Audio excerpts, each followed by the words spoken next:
ഏറ്റവും favourite colour ഏതാ? എനിക്ക് ബ്ലൂ ആണ്. ശ്രീലക്ഷ്മി?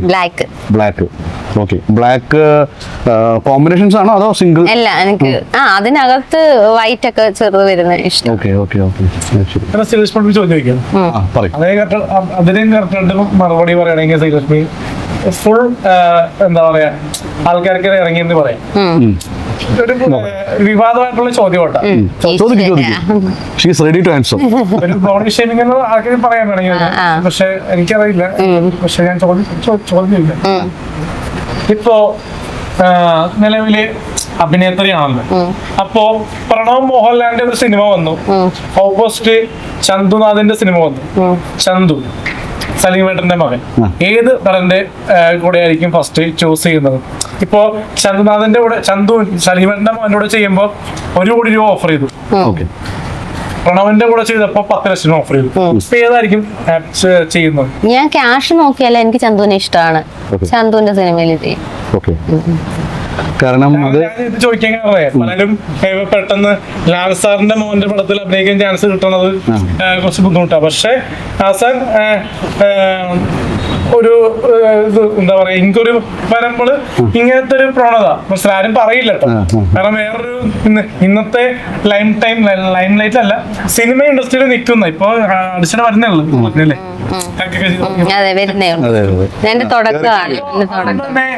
മുൻനിര നായികമാരോട് ചോദിച്ചു കഴിഞ്ഞാൽ ഒരിക്കലും ചന്തുവിന്റെ പേര് പറയാറില്ല, അറിയില്ല.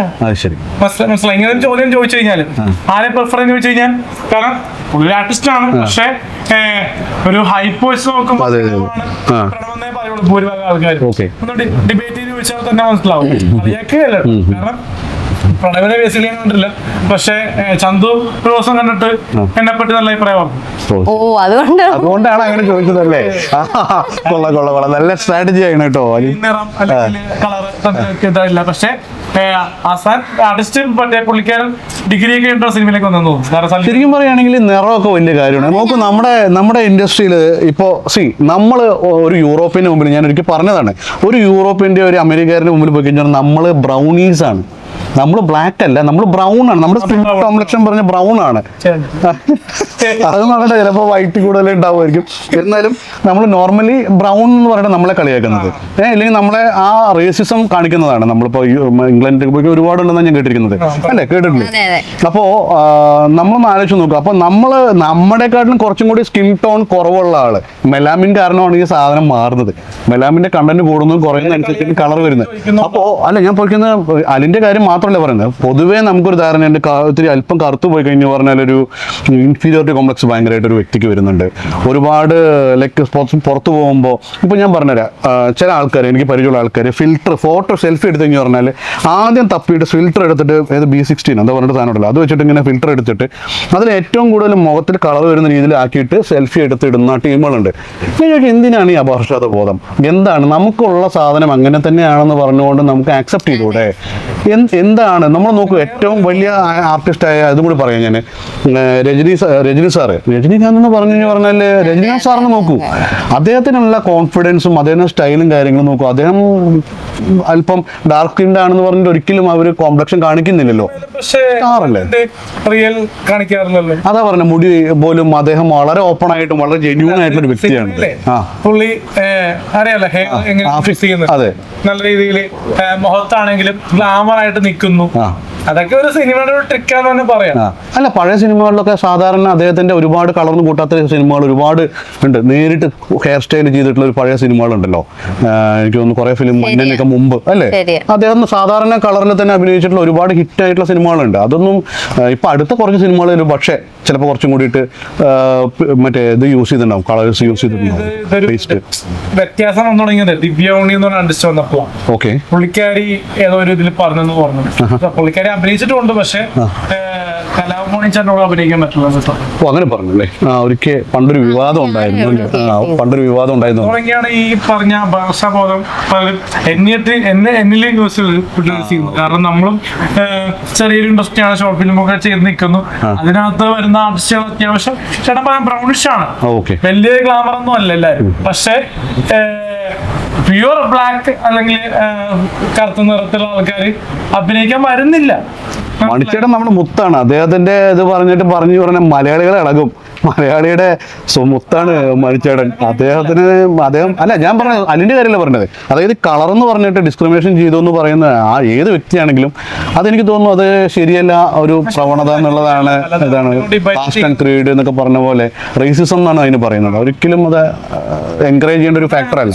ഞാൻ ചോദിച്ചത് എന്നോട് പലരും ഇങ്ങനത്തെ പെൺകുട്ടിയോട് അഭിനയിക്കുന്ന ചോദിച്ചപ്പോ നിങ്ങൾ കൊണ്ടുവരൂ, ഒരു ഫുൾ ബ്ലാക്ക് ബ്യൂട്ടി ആയിട്ടുള്ള ആളെ കൊണ്ടുവരൂ, എന്നിട്ട് നമുക്ക് അഭിനയിപ്പിക്കാം. ഞാൻ ഈ പറഞ്ഞ ഈ എന്റെ നിറം കുറഞ്ഞ ആൾക്കാരുടെ കൂടെ ചോദിച്ചിട്ട് നോയാ കേട്ടത്. അത്യാവശ്യം പ്രൗഡിഷ് നടന്നുള്ള ആൾക്കാരാണ് സമ്മതിക്കുന്നത്. മനസ്സിലായി, നമുക്ക് എന്ത് ചെയ്യാൻ പറ്റും. പിന്നെ വെളുത്തവര് മാത്രമേ അഭിനയിക്കാവുന്നുണ്ടോ? അതൊരു വല്ലാത്തൊരു ഇതാണ്. അത് അതിന് ഒന്നും പറഞ്ഞു മറ്റേ ഞാൻ പറയാം, സൗമ്യ എന്ന് പറഞ്ഞ പെൺകുട്ടി അറിയോ? ഇല്ല. സൗമ്യ ആക്ട്രസ് ആണ്. വലിയ ആക്ട്രസ് അല്ല, എന്നാലും ഇപ്പൊ പടങ്ങളില് അവരെ ഉൾപ്പെടുത്തുന്നുണ്ട്. ഞാൻ പറഞ്ഞ പോലെ എന്നേലും ആ ഒരു അറിയാലോ നിറം രീതിയില് വലിയ ഗ്ലാമർ അല്ല എന്ന് പറയാം, അറിയാക്കണ്ടല്ലോ. വലിയ ഗ്ലാമർ അല്ലെങ്കിലും അവരെ വിളിച്ചൊക്കെ അഭിനയിപ്പിക്കുന്നുണ്ട് സിനിമകളിൽ. അപ്പൊ അതുകൊണ്ട് തന്നെ ഈ എല്ലാ ക്യാരക്ടറുകളിലൊക്കെ കൊണ്ടുവരും, എന്നാലും കൊണ്ടുവരുന്നുണ്ടല്ലോ. കാരണം ആൾക്കാർക്ക് മാറ്റി നിർത്തുന്നില്ലല്ലോ. പണ്ടൊക്കെ മാറ്റി നിർത്തുന്ന പ്രവണത ഉണ്ടാവും. പണ്ടല്ല, കളറിന്റെ എപ്പോഴും ഉണ്ട് പ്രശ്നം. പറഞ്ഞാൽ ശരിയാ. നല്ല എനിക്കൊരു അവസരം പോയിട്ടുണ്ട്, വലിയ കളർ ഇല്ലാത്തോണ്ട് കളറുള്ള ആള് അങ്ങനെ എന്നോട് പറഞ്ഞു. അതിനല്ലേ മേക്കപ്പ് എന്ന് പറഞ്ഞ സാധനം. മറ്റേ അവർക്ക് ചെയ്യാവുന്നല്ലോ, ഒരു ഗ്ലോ കൊടുക്കണമെങ്കിലൊക്കെ മറ്റേ നമ്മളെ സന്തോഷ് വർക്കി തന്നെ പറഞ്ഞു, റീലാണെങ്കിലും സെലക്ട് ചെയ്ത പെണ്ണിന്റെ കളർ പോരട്ടെ അങ്ങനെ പറഞ്ഞല്ലേ. ഞാൻ പറഞ്ഞു അല്ല, ഇതിലൊക്കെ ഒരു കാര്യം ഉണ്ടോന്ന് എനിക്ക് അറിയത്തില്ല. അപ്പൊ കളർ ഇല്ലാത്ത ഒരു ജീവിക്കല് കൂട്ടത്തോട് ആത്മഹത്യയാണോ? ഞാൻ കളർ കുറഞ്ഞു, ഞാൻ ചാവാൻ പോവാതെ. ചേട്ടൻ പറഞ്ഞ പോലെ ഏകദേശം ഒരു ബ്രൗണിഷ് നിറമല്ലേ? അതെ. എനിക്ക് ഏത് നിറമായാലും എനിക്കൊരു പ്രശ്നമില്ല. ബ്രൗണിഷ് എന്ന് പറഞ്ഞാലേ അത് ഇന്ത്യൻസിന്റെ കളറാണ്, നമ്മുടെ കളറാണ്. അത് ചിലർക്ക് കുറച്ച് കൂടുതൽ, കുറച്ച് കുറവുണ്ടോ, അത്രേ ഉള്ളൂ. നമ്മൾ ബ്രൗണീസ് ആണ് ആക്ച്വലി. ബ്രൗണീസ് പറഞ്ഞാൽ ഫുഡാണ്. ഞാൻ പറയുന്നത് ഒരു ബ്രൗൺ ടിൻഡായിട്ടുള്ള കളറുള്ള ആൾക്കാരാണ് നമ്മൾ. അത് കുറച്ച് മുകളിൽ നോർത്ത് ഇന്ത്യയിൽ പോകുമ്പോൾ കുറച്ചും കൂടി കുറഞ്ഞ് കുറച്ചും കൂടി ബ്യൂട്ടി കൂടുതലായിരിക്കും, കുറച്ചും കൂടി വൈറ്റ് കളർ. ഒത്തുകൂടിയൊക്കെ കളർ ഇപ്പൊ ഞാൻ വേറെ കുറ്റം പറയുന്നതല്ല, പറഞ്ഞോണ്ടിരിക്കുന്നതല്ല. പക്ഷെ ഇനിയും എന്നേലും കുറച്ചുകൂടിയൊക്കെ ഗ്ലാമറുള്ള ആൾക്കാരോട് അഭിനയിച്ച കുറച്ച് സ്കിൽസ് പറഞ്ഞു കഴിഞ്ഞാൽ മറ്റേ അവരുടെ കൂടെ ഞാൻ എത്ര ഇന്റർവ്യൂ ചെയ്തു എന്ന് മനസ്സിലാക്കിയാൽ മതി. അവരുടെ ലോകം എന്ന് പറഞ്ഞാൽ പൈസ മേടിക്കുക, അഭിനയിക്കാൻ പോവുക, അല്ലാണ്ട് വൈറലാകല്ല ഒരാളുടെ കൂടെ കണ്ടിന്യൂസ് പ്രോഗ്രാമിന് പോകുക എന്നുള്ള രീതിയല്ല. പലരും വേണ്ടെന്ന് പറഞ്ഞു. ഞാൻ പറഞ്ഞല്ലോ, ഒരു സർക്കിന്റെ ഭാഗമായിട്ട് ബന്ധപ്പെട്ട് ഒരുപാട് ഇന്റർവ്യൂസ് വിളിച്ചപ്പോ ചെയ്തില്ല. ചെയ്യാത്തതുകൊണ്ട് നമ്മൾ എന്ത് ചെയ്യാൻ പറ്റും? പക്ഷെ നാളെ ഒരു ദിവസം വൺ ഡേ നമ്മുടെ ഒപ്പം ഐശ്വര്യനെ പോലെ അല്ലെങ്കിൽ തമന്നനെ പോലെയുള്ള ഒരു ലുക്കുള്ള ആൾക്കാർ വന്ന് ഒരു ഇന്റർവ്യൂല് ഒപ്പം അഭിനയിച്ച് വർക്ക് ചെയ്ത് ഇന്റർവ്യൂ കൊടുക്കില്ല എന്ന് പറയാൻ പറ്റില്ലല്ലോ. അസൻ ഡേ ഒരു ദിവസം ആർക്കാണെങ്കിലും, ഇപ്പൊ എനിക്കാണെങ്കിലും സന്തോഷ് വർക്കിക്കാണെങ്കിലും അഭിലാഷ് ആട്ടാണെങ്കിലും ഡേ ഉണ്ടാവും. മനസ്സിലായി? ഇപ്പൊ പലരും അഭിലാഷ് ആട്ടയം പോലും പല ആൾക്കാരും മാറ്റി നിർത്തുന്നുണ്ട്. പല ആൾക്കാരും നിന്റെ കാര്യം പറഞ്ഞ പോലെ ഇത് എവിടൊക്കെയാ പോകുന്നത്.